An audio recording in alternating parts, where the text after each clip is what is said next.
electorales mexicanas. En esta ocasión contamos con la honrosa visita del señor licenciado Manuel González Oropeza, quien es investigador nacional, secretario general de la Coordinación de Humanidades de la UNAM, profesor de la División de Posgrado de la Facultad de Derecho de la UNAM, y sus publicaciones recientes son las siguientes: La intervención federal en la desaparición de poderes, UNAM 1983, Desaparición de ayuntamientos, Porrúa 1984, La nacionalización de la banca, UNAM 1984, y Acceso y pérdida del poder de los gobernadores, siglo XXI, 1985. Con ustedes, el señor licenciado maestro Manuel González Oropeza. Muy amable, muchas gracias.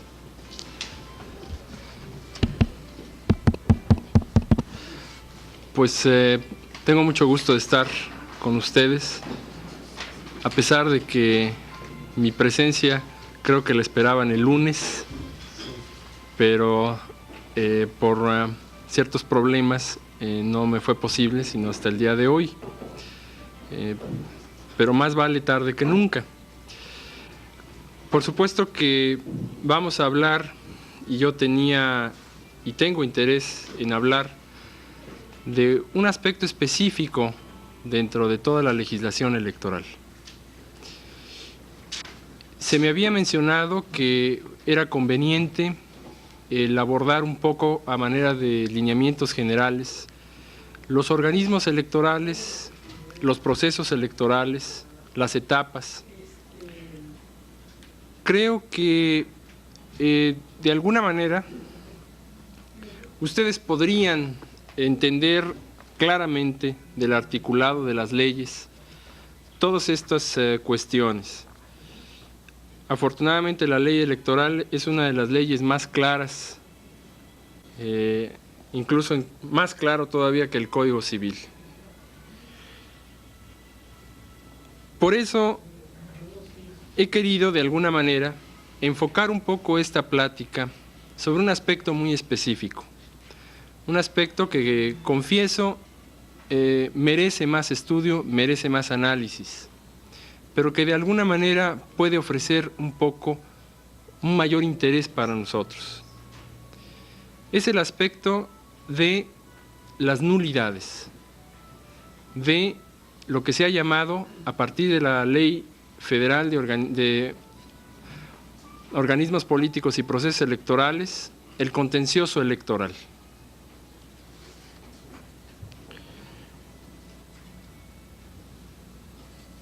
¿Qué es el contencioso electoral? El contencioso electoral es un procedimiento fijado por la ley sobre la materia desde 1946, la primera ley que contempla procedimientos para impugnar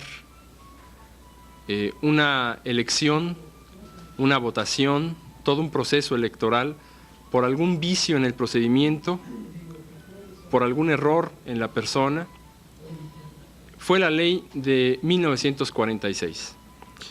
A esa ley le siguieron la ley de 1951, la ley de 1973 y la actual ley, que por razones de comodidad me voy a referir como LOPE, la de 1977. ¿Por qué es importante conocer y discutir el contencioso electoral? De alguna manera, los procesos electorales en nuestro país se han venido desarrollando, las instituciones y los organismos han venido desarrollando desde por lo menos 1860, 67 específicamente. Es decir, que ya todos los organismos y los procesos en sí de elección popular pues cuentan con una tradición histórica de más de un siglo. Pero el cómo impugnar una elección por algún vicio, por alguna inconformidad de un partido político, esa es una institución quizá la más nueva, la más reciente puesto que, como he mencionado, hasta en 1946, a lo más, puede uno fijar la fecha como el inicio de este procedimiento contencioso electoral. Es, pues, la institución más joven dentro del derecho electoral, pero a la vez quizá es la más importante, porque si bien la democracia se determina a través de las elecciones, muchas veces por vicios en las elecciones, por procedimientos, por votos mal habidos, por artimañas de partidos políticos, esas elecciones pueden estar viciadas y de alguna manera pueden viciar todo el proceso democrático en nuestro país. Es por ello que es importante. He de confesar que considero que la LOPE de 1977 establece una serie de recursos, de procedimientos para impugnar vicios en las elecciones que son, a mi manera de ver, fragmentarios, que son todavía no completos, puesto que existen una serie de vacíos en la ley que de alguna manera el por lo menos tomar conciencia de ellos permite el mejorar nuestras instituciones electorales. ¿Qué son los recursos? En nuestra LOPE de 1977 se determinan una serie de recursos dentro del llamado proceso o procedimiento contencioso electoral. Jurídicamente hablando, un recurso implica una apelación a un órgano superior, jerárquicamente superior, para anular, para revocar una decisión de un órgano, sea tribunal, sea autoridad administrativa, jerárquicamente inferior.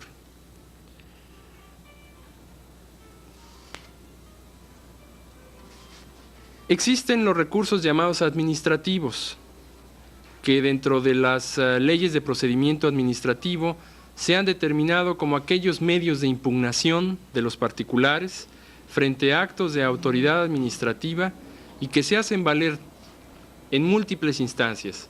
La primera de ellas puede ser ante la propia autoridad administrativa que emite el acto que se impugna o a la autoridad jerárquicamente superior a la cual emitió este acto impugnado.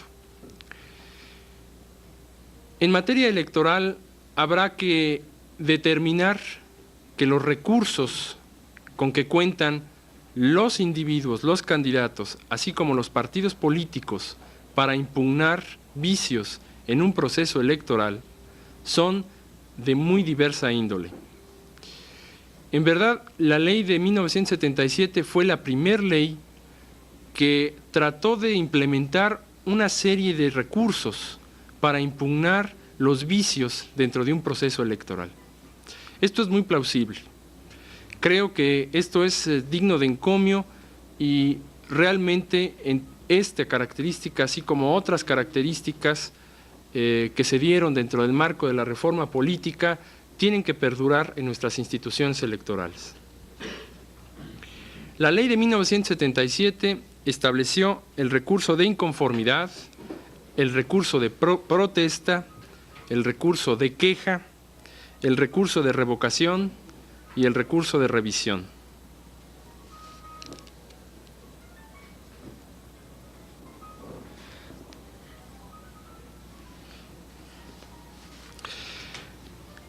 Estos recursos tienen un procedimiento, unas instancias distintas, porque van enderezados o son medios de impugnación distintos para distintos actos que puedan agraviar a los candidatos de un partido y al partido político agraviado.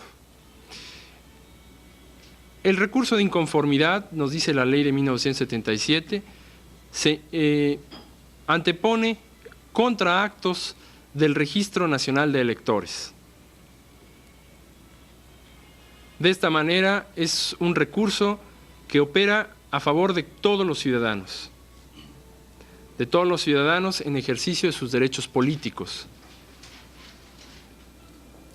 El recurso de protesta se antepone ante la casilla, ante la mesa directiva de la casilla electoral o ante el comité distrital respectivo y procede en contra de violaciones o de nulidad de alguna de las votaciones en una casilla electoral. La queja, por su parte, se interpone ante el Colegio Electoral de la Cámara de Diputados, es decir, que ya es un recurso no que se sustancia dentro de órganos electorales de primera instancia, sino que es un recurso que ya tiene que ser resuelto por un órgano superior como es el Colegio Electoral de la Cámara de Diputados. La revocación es un recurso que prevé la ley para impugnar los actos de la Comisión Federal Electoral, de los comités locales electorales, de las comisiones locales electorales y de los comités distritales. Y la revisión es una especie de recurso de recursos, es decir, cuando interpuesto alguno de los anteriores recursos, todavía el ciudadano o el candidato o el partido se siente agraviado, puede nuevamente en alzada, como se dice en términos jurídicos, en alzada puede acudir ante el órgano jerárquicamente superior en el recurso de revisión. Aparentemente es un sistema muy completo. Son muchos recursos, tanto como 5, y al parecer todos los ciudadanos, los candidatos y los partidos tendrán garantizado el acceso a reconsiderar los actos de las autoridades electorales. Es un sistema complejo, difícil de entender para el ego, pero que de alguna manera garantiza la legalidad en el procedimiento electoral. Pero quizá el recurso más importante, y es sobre el cual yo quiero centrar esta charla, es el llamado recurso de reclamación ante la Suprema Corte de Justicia.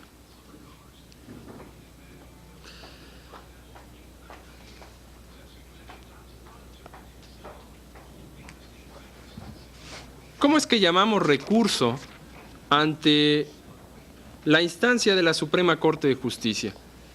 ¿Quiere decir que la Suprema Corte de Justicia es un órgano electoral? ¿Es una autoridad electoral? ¿Quiere decir que la Suprema Corte de Justicia tendrá que involucrarse en aspectos políticos? ¿Quiere decir que la Suprema Corte de Justicia va a ser la contralora de todas las elecciones en México, federales? A mi manera de ver, estas son las preguntas que giran en torno a definir y a estudiar este recurso de reclamación. El artículo 60 de nuestra Constitución Federal, que fuera precisamente reformado durante la reforma política,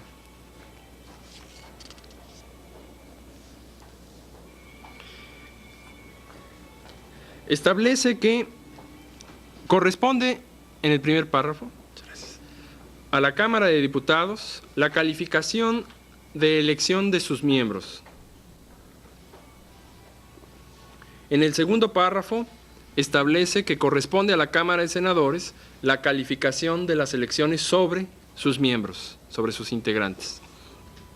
Esto es muy congruente y proviene desde las constituciones más antiguas de México, puesto que corresponde al Congreso en primera instancia el decidir sobre si la elección de un diputado o de un senador fue debidamente realizada, llevada a cabo, sin ningún vicio, sin ninguna ilegalidad, sin ningún problema.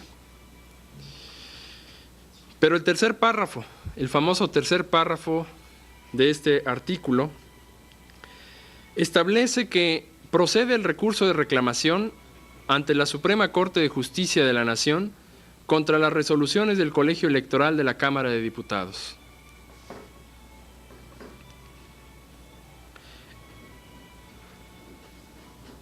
Es decir, tanto en la Cámara de Diputados como en la Cámara de Senadores habrá lo que se llama un colegio electoral que va a ser el encargado de calificar las elecciones de los diputados y de los senadores. Pero este tercer párrafo otorga a la Suprema Corte de Justicia en jurisdicción directa el llamado recurso de reclamación contra resoluciones del Colegio Electoral de la Cámara de Diputados.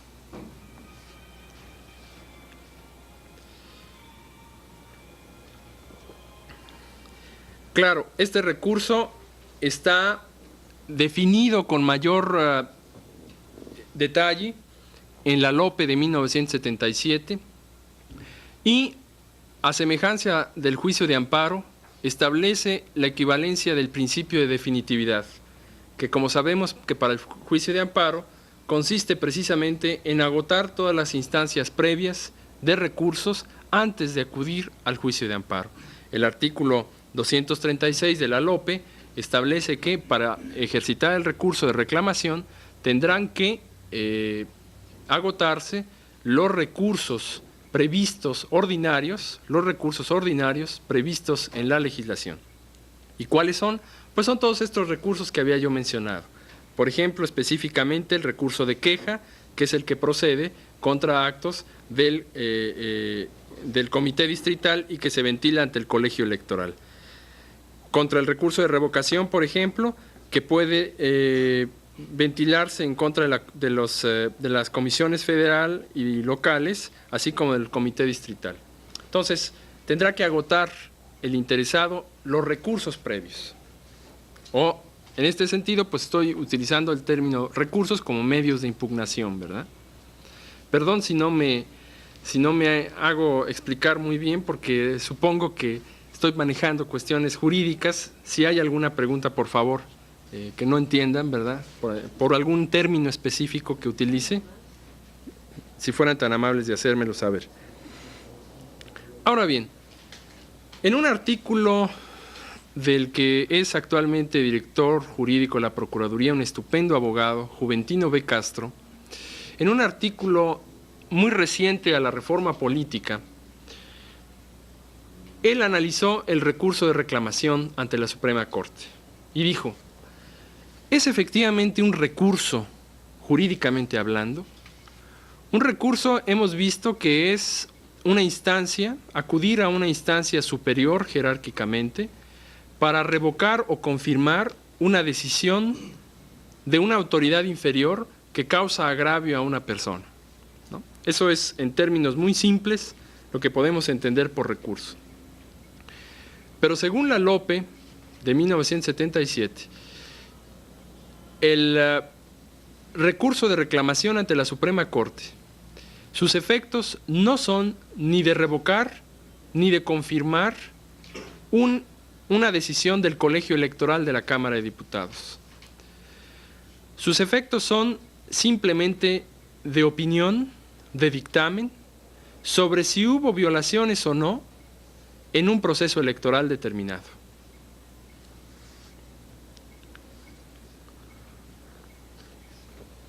Es más, en contra de la teoría clásica de los recursos, la interposición del recurso no es directamente ante la Suprema Corte, sino que se interpone el recurso de reclamación vía Cámara de Diputados.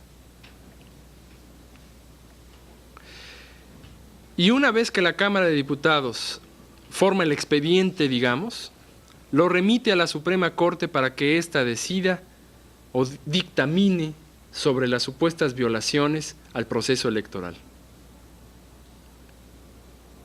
No revoca, no confirma, simplemente opina. De esta manera, según Juventino Castro, realmente mal podríamos utilizar el término recurso a una instancia que es simplemente de una apelación sin ningún carácter ni procedimiento jurídico. Simplemente es promover una opinión de un órgano de gobierno como la Suprema Corte, que tiene prestigio, que tiene autoridad, pero que no decide realmente en el fondo la materia electoral. Desde este punto de vista, si la resolución, o la opinión, mejor dicho, que dicta la Suprema Corte no es resolución, o sea, no es ejecutoria, sino una simple opinión, ¿qué obligatoriedad tiene esa opinión? Según el artículo 238 y 239 de la LOPE, corresponde decidir en definitiva a la Cámara de Diputados.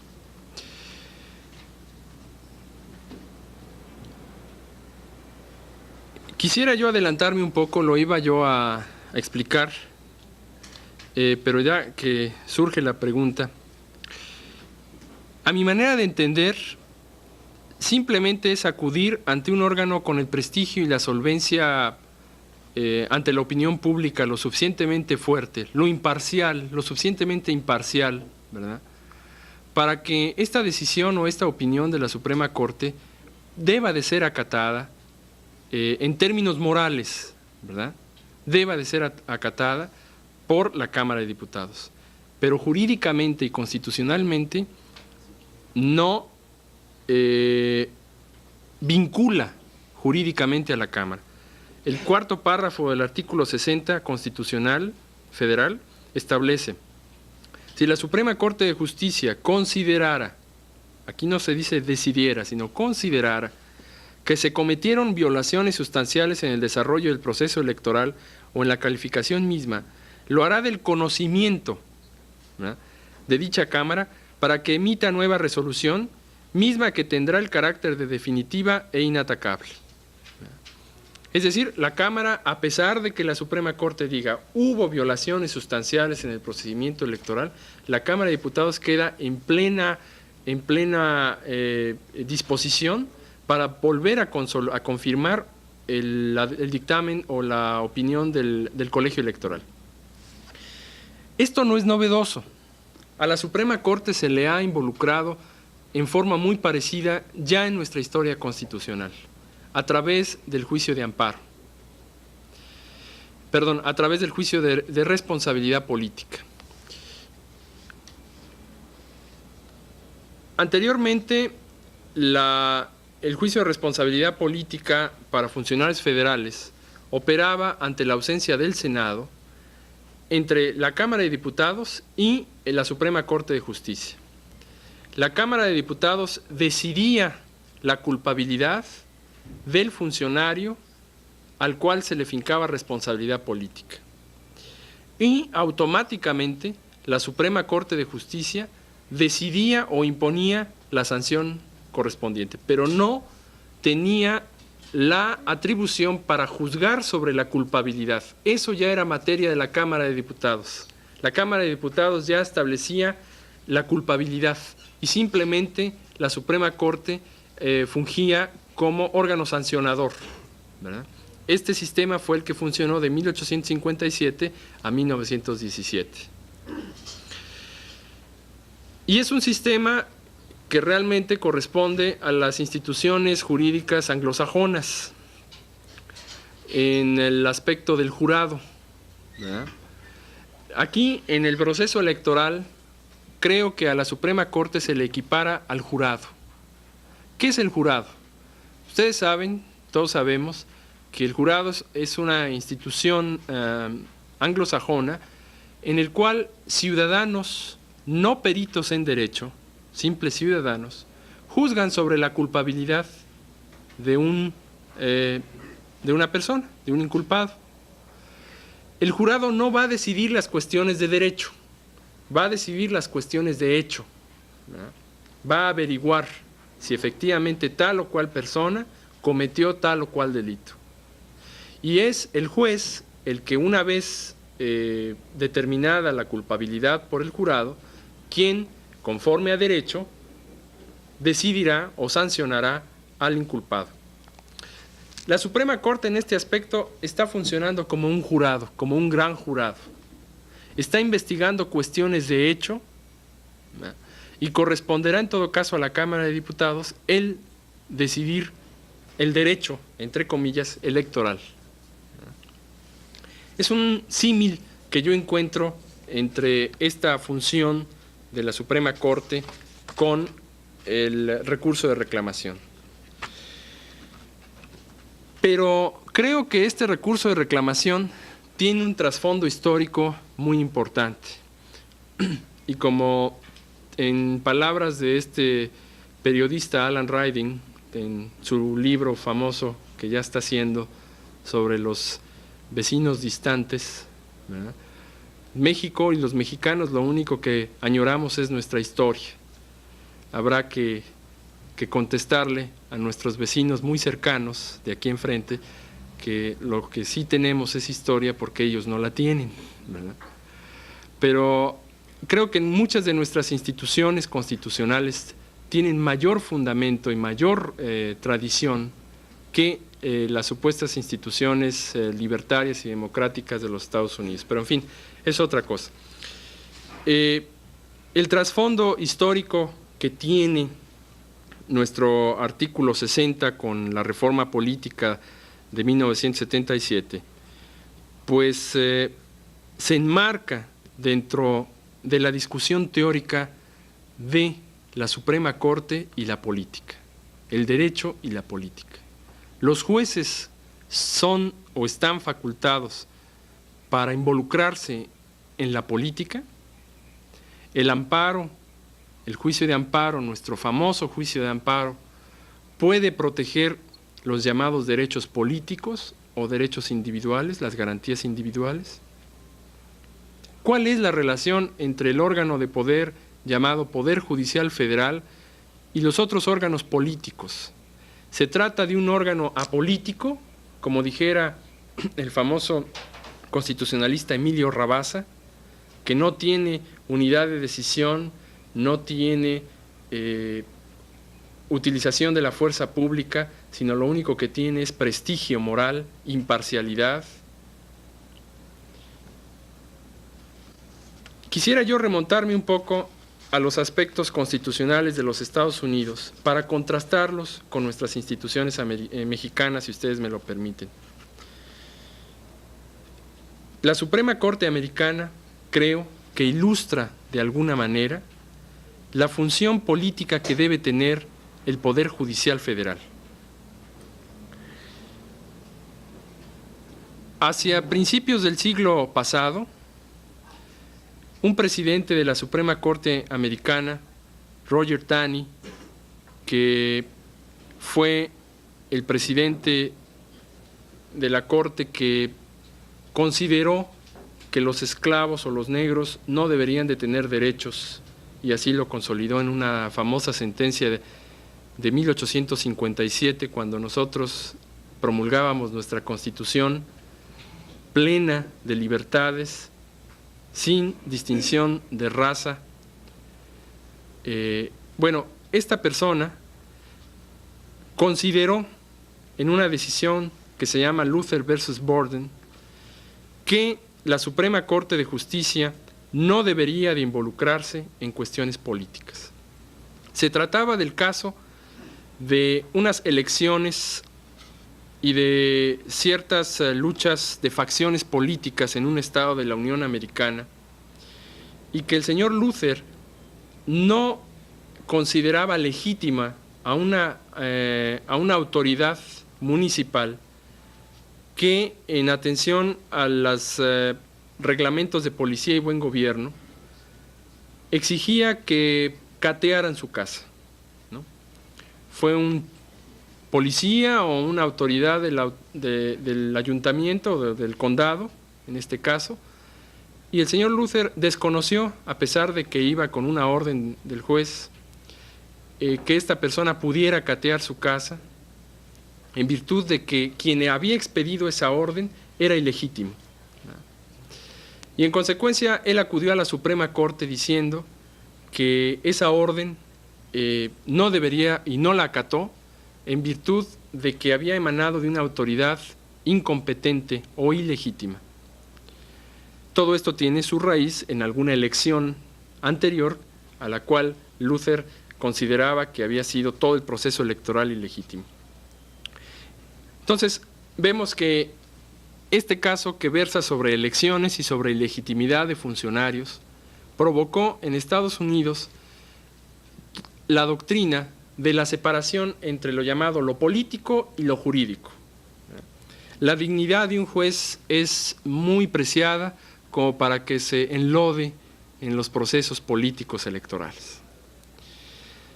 No obstante, hay que considerar que Roger Taney siguió en el cargo a otro juez, a otro presidente de la Suprema Corte que duró 30 años en su cargo y que es más reconocido todavía que Taney, que fue John Marshall.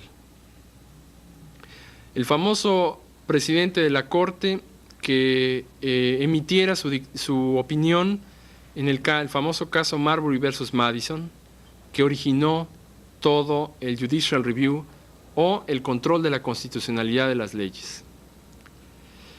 Si uno analiza Marbury versus Madison, que fue decidido en 1803, no verá uno una sentencia meditada, imparcial, con el objetivo de garantizar las garantías o los derechos humanos, sino verá una decisión de un órgano político, de un juez que vincula esta decisión a ciertos entornos políticos y decisiones políticas. Si ustedes desean, con posterioridad podría abundar más en este aspecto. Si ustedes me lo piden, al final podría hacer una referencia hacia esta sentencia que me parece muy interesante y que en México permitió el desarrollo del juicio de amparo, ¿verdad?, como control de la constitucionalidad de las leyes. Pero lo que en este momento quisiera enfatizar es que en Estados Unidos, en la primera mitad del siglo pasado, la Suprema Corte ya estaba enfrentada. Un presidente de la Suprema Corte había dicho: la Corte sí puede involucrarse en cuestiones políticas. De hecho, se involucra en cuestiones políticas. El control de la constitucionalidad de las leyes, la decisión de considerar una ley inconstitucional no es estrictamente jurídico, es político. Interpretar la Constitución es interpretar el documento político máximo de un país. Y por otro lado, otro presidente que no se caracterizó por sus afanes libertarios, ni mucho menos, determinó esta supuesta separación entre lo político y lo jurídico. La influencia en México fue y se empezó a apreciar a partir de la segunda mitad del siglo pasado, con dos juristas de igual valía, José María Iglesias e Ignacio Vallarta. José María Iglesias había establecido en el año de 1874 una decisión sobre las elecciones en el estado de Morelos, en el que Iglesias aceptaba que la Suprema Corte podía calificar la legitimidad o ilegitimidad de una autoridad de algún estado como Morelos, en virtud de que el proceso electoral había sido violentado o estaba viciado, ya sea por presiones políticas de ciertos partidos, sea por violencia, sea por fraude electoral, en fin. Pero que Iglesias en un momento dado consideraba que era obligación de la Corte el proteger a los ciudadanos en contra de autoridades que consideraban o eran ilegítimas, porque no habían emanado directamente del voto público, sino que habían llegado al poder mediante fraudes y mediante violaciones a las leyes y a la Constitución.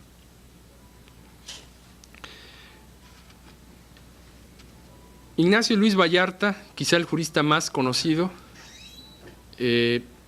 contrarió completamente la tesis de Iglesias.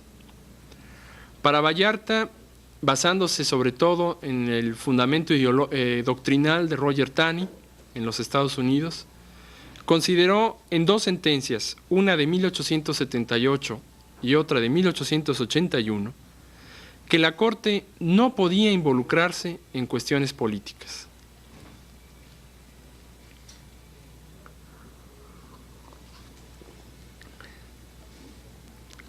En la primera decisión de 1878, muy interesante, Vallarta analiza el caso sometido nada menos que por uno de los constituyentes más importantes del siglo pasado, León Guzmán, el famoso redactor de la Constitución de 1857. León Guzmán, para 1878, era presidente del Tribunal Superior de Justicia del Estado de Puebla.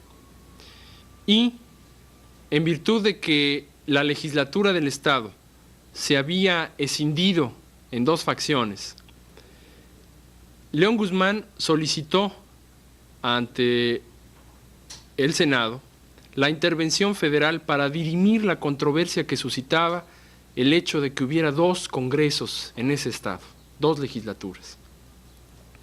El hecho de existir dos legislaturas en atención a que la elección de unos diputados se consideraba válida y la elección de otros diputados también se consideraba válida.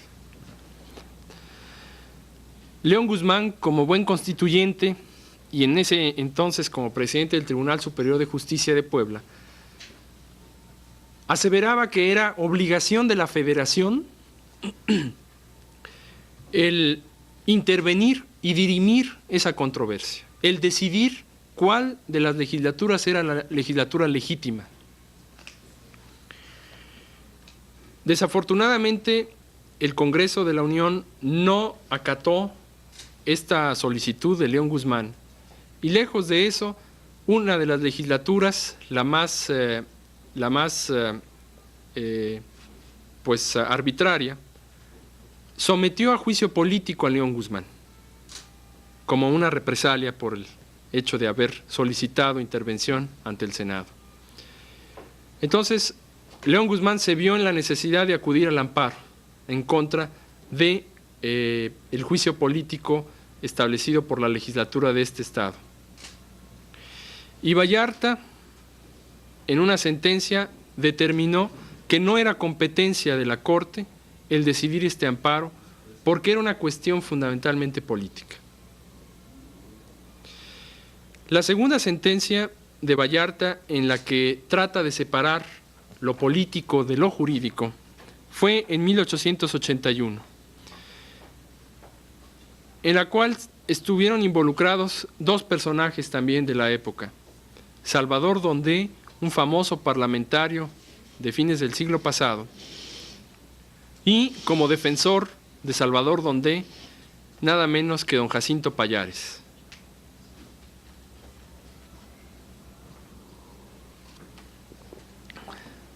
Salvador Dondé impugnaba el acto del tesorero del estado de Campeche,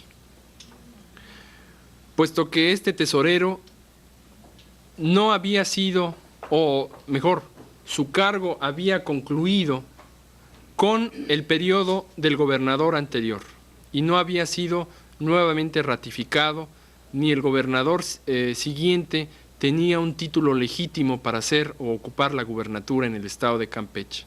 Entonces, Salvador Dondé, interpretando, y Jacinto Pallares, interpretando el artículo 16 de nuestra Constitución Federal, que establece que nadie puede ser molestado en su persona o en sus posesiones, sino por autoridad competente.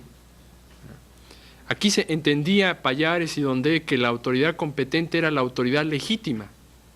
En consecuencia, cuando el tesorero del Estado giró o utilizó el procedimiento económico coactivo para embargar alguna propiedad de don Salvador Dondé, pues consideraba que no era una autoridad competente, puesto que era ilegítima.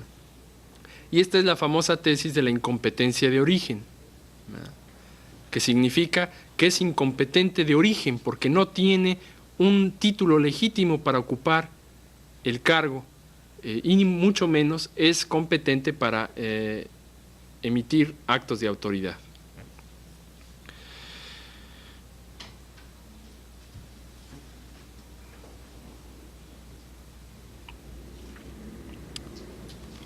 Por último, para no cansar su atención, si me permiten, quisiera tratar otro aspecto que es muy importante, el que se refiere al artículo 97 de la Constitución Federal.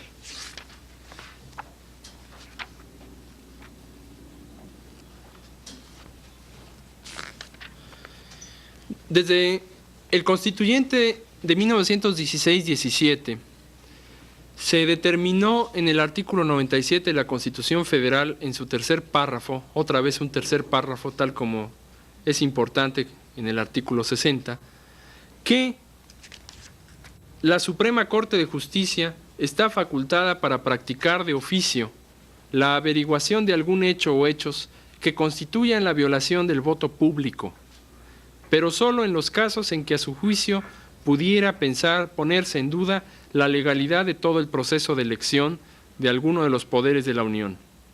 Los resultados de la investigación se harán llegar oportunamente a los órganos competentes.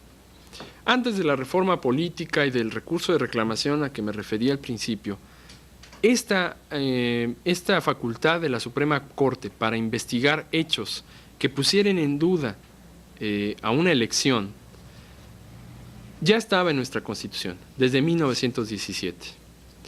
El caso es de que prácticamente nadie sabe cómo y por qué estuvo esta disposición o esta facultad de la Suprema Corte. Según Jorge Carpizo, el actual rector de la Universidad Nacional, corresponde esta facultad a la Suprema Corte por un hecho que ocurrió en 1879 en Veracruz y cuya frase de "mátalos en caliente" todavía recordamos. Fue el hecho de una supuesta rebelión en Tlacotalpan y Alvarado hacia 1879, en el cual el gobernador Montes de Oca aprendió, al parecer, a un mayor número de personas que los involucrados en esa rebelión,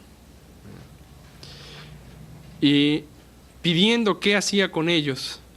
Existe la famosa versión de que el telegrama de Porfirio Díaz decía "mátalos en caliente", y al día siguiente fusiló a 9, sin juicio, sin ninguna garantía, sin ninguna averiguación. Afortunadamente, el juez de distrito del estado de Veracruz, del distrito de Veracruz, Rafael de Zayas, concedió amparo a otros de las personas detenidas y que estaban apresadas en Veracruz, y le salvó la vida. Este hecho escandaloso provocó indignación en el país, tanta indignación que en la Suprema Corte de Justicia uno de los funcionarios, que ya no era ministro, era un fiscal, ¿no? O sea, llamado José Eligio Muñoz, pidió al Pleno de la Suprema Corte que investigara, que ordenara la investigación de lo ocurrido en julio de 1879 con relación a estos hechos. Se comisionó al mismo juez de distrito, Rafael de Zayas, para que investigara. De allí que se consideró que había sido tan benéfica la actitud, la intervención del juez de distrito de Zayas, que posteriormente, asevera Carpizo, seguramente en el proyecto de constitución que elaborara José Natividad Macías, se incluyó esta facultad, que es el actual tercer párrafo del artículo 97, la Suprema Corte como órgano investigador. La Suprema Corte ha funcionado con esta facultad aún antes de la reforma política y aún antes del recurso de reclamación. En 1925, en Coahuila, investigó algunas anomalías en las elecciones municipales. Pero quizá el caso más famoso es el de Guanajuato en 1946 y los hechos sangrientos de León, cuando el sinarquismo en México se enfrentó violentamente en los procesos electorales.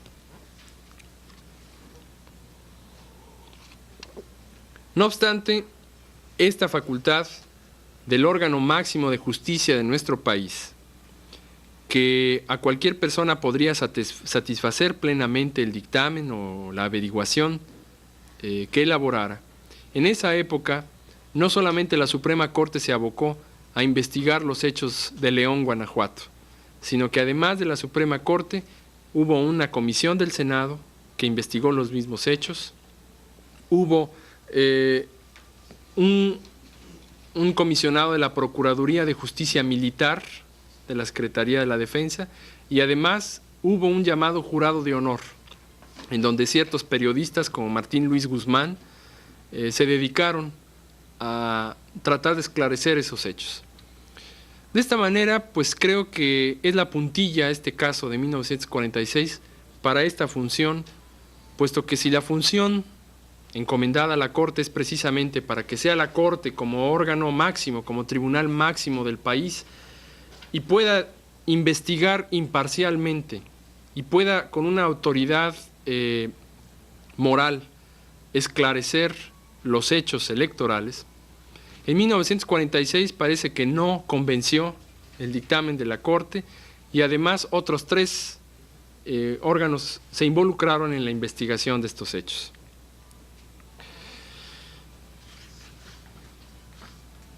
Tengo aquí identificado, y no voy a leer, la persona que desee y que esté interesada con mucho gusto le puedo pasar el dato, de cuáles han sido las decisiones de la Corte en materia política. Hay tesis jurisprudenciales en la... Sí, cómo no. Bueno, muy grato para Chihuahua. José Luis Muñoz era chihuahuense. Ah, muy bien. Y el otro muy infortunado, no me acuerdo el nombre, pero un general camarguense de Pedro, no sé qué, Pedro Martínez, creo, que fue el de la masacre en León. Así como jugamos el pollo en contra, el poder dividir, ¿no? Muy bien, muchas gracias. Pues ya sabía que... Fue inspector de policía por Pedro N. García, aquí en Juárez. Ya sabía que Chihuahua tenía algo que ver. Pues es precisamente las decisiones de la Corte que han negado una tras otra decisión su participación en la determinación de la ilegitimidad de autoridades y de la protección de derechos políticos. Cuando un candidato, cuando un miembro de algún ayuntamiento que es despojado de su cargo por una decisión de la legislatura del Estado, cuando un diputado es rechazado en la Cámara de Diputados, no tiene prácticamente ningún medio de defensa en la Corte.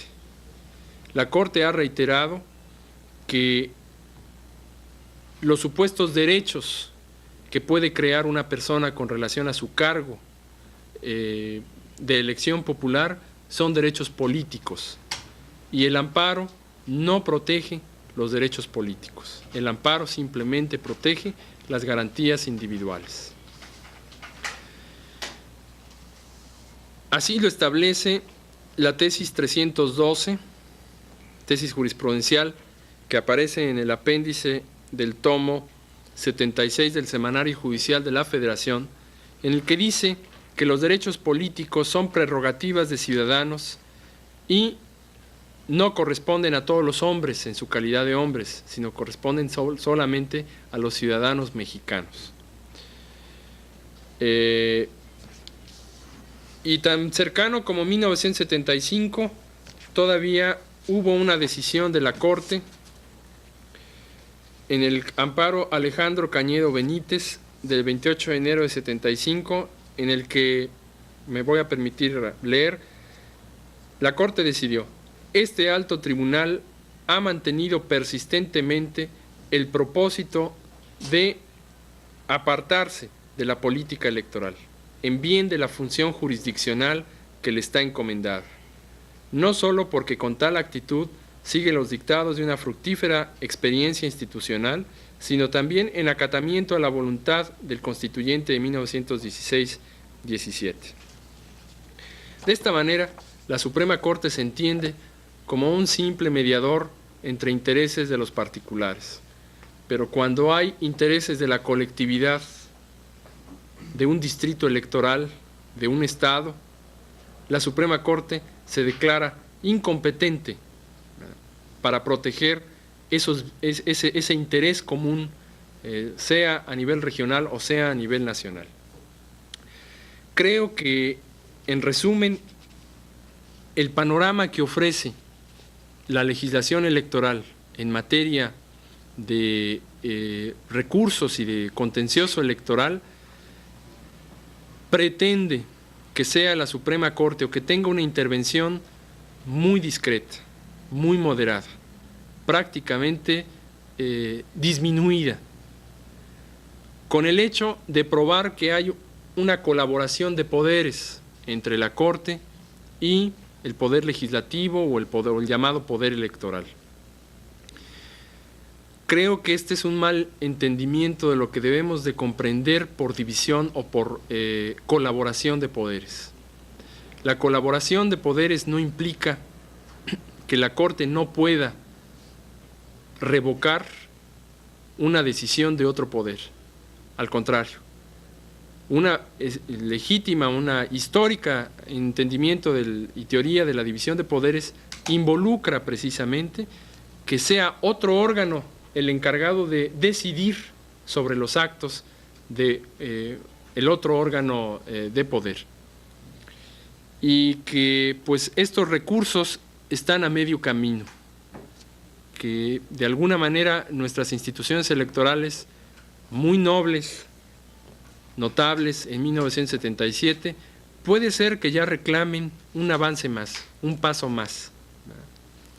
Y yo creo que el primer paso por darse es precisamente reformar y fortalecer los procedimientos contenciosos electorales. Yo creo que si el proceso electoral es la democracia, el contencioso electoral es la democracia en acción. Muchas gracias por su atención.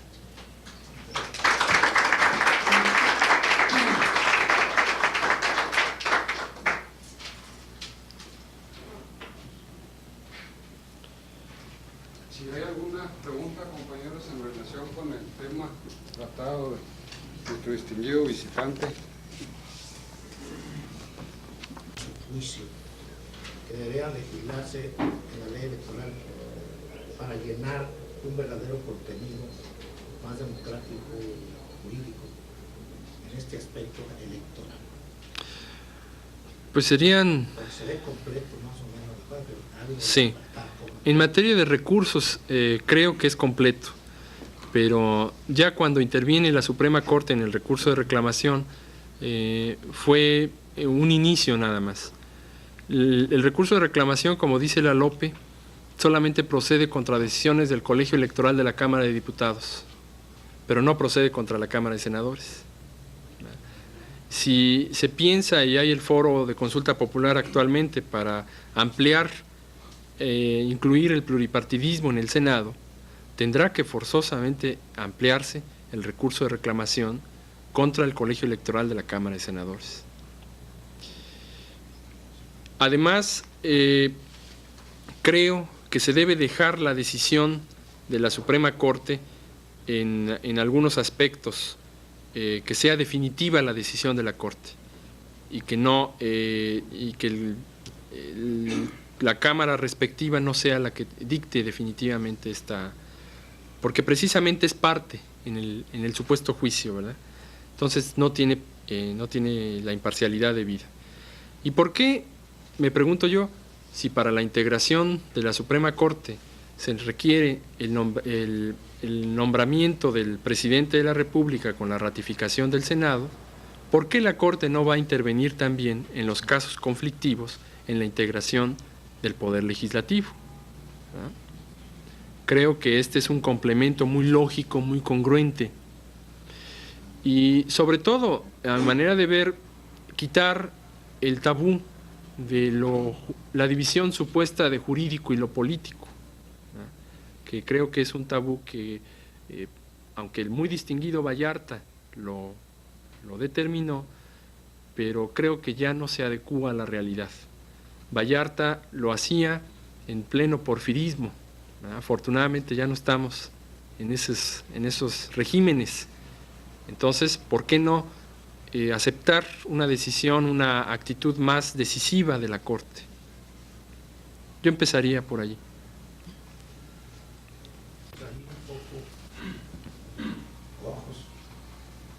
Precisamente el que usted apunta también, ¿por qué no se toma la unidad Congreso si ambas cámaras son legisladoras?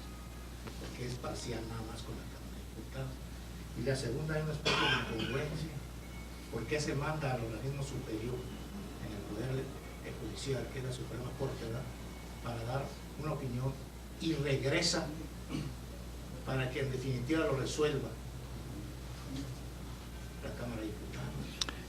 Ese paso y ese regreso, pues como que lleva un fondo político nada más, pero no un camino jurídico. Claro.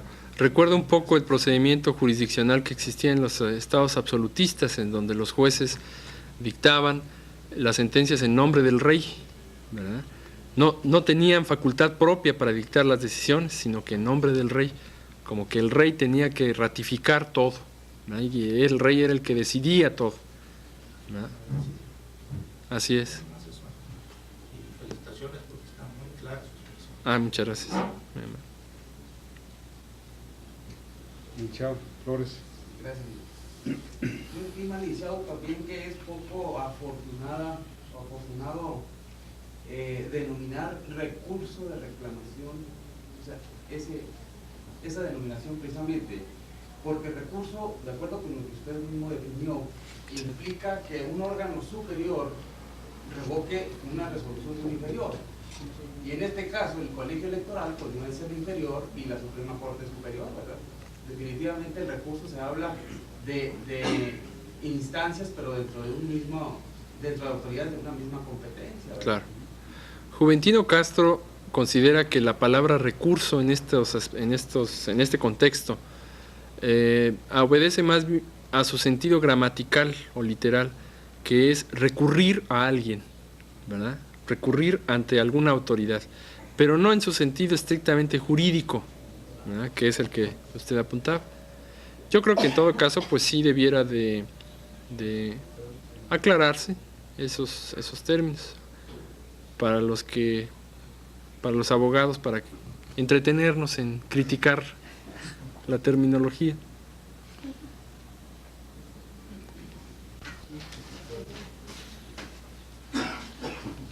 Yo creo que debido a la claridad de la exposición de nuestro distinguido visitante, ¿verdad?, se han quedado satisfechos los objetivos de esta cuarta unidad del curso de instituciones electorales mexicanas.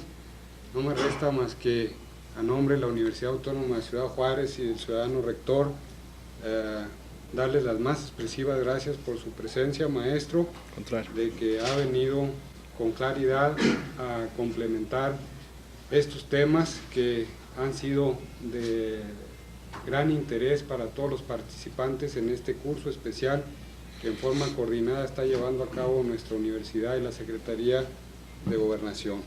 Siéntase usted en su casa y tenga la seguridad de que mientras usted permanezca aquí en Ciudad Juárez, las inquietudes en relación con el tema, de una forma particular, siempre se las estaremos expresando.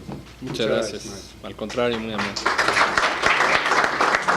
Compañeros, la próxima semana corresponde la quinta y última unidad de un distinguido invitado enviado precisamente por la Secretaría de Gobernación. Muchas gracias. Por supuesto que 5, 4, 3, 2. Maestro, usted iba a hacer el favor de abundar sobre un tema que quedó, podríamos decir, inconcluso. ¿Quiere ser tan amable? Sí, ese es un tema que es interesante porque en México se establece que el juicio de amparo tuvo sus antecedentes en el Judicial Review de los Estados Unidos. Formalmente hay razón en afirmar eso, pero creo que también es justo hacer una apreciación, que es que el juicio de amparo nunca se ha separado de la naturaleza de ser un medio para proteger los derechos humanos, las garantías individuales, mientras que el Judicial Review en los Estados Unidos, en sus orígenes, fue un medio completamente distinto. Es más, yo me atrevería a decir que fue un medio para consolidar cierta estatus de opresión hacia minorías étnicas, específicamente de los negros. Le voy a dar algunos ejemplos que no me permití dar en la conferencia. El ejemplo de en 1857, la decisión Dred Scott versus Sanford, en la cual Roger Taney prefiere sacrificar los derechos de libertad de un esclavo que habitaba en uno de los estados del sur por cuestiones estrictamente políticas, mientras que nuestro juicio de amparo siempre ha protegido o ha pretendido proteger. No hay ninguna cortapisa teórica ni legislativa para proteger los derechos de todas las minorías en nuestro país. Otro dato, que no se refiere exclusivamente hacia las minorías étnicas. El famoso caso de Marbury versus Madison en 1803, que da nacimiento propiamente al Judicial Review en los Estados Unidos, fue un caso en el cual se negó el derecho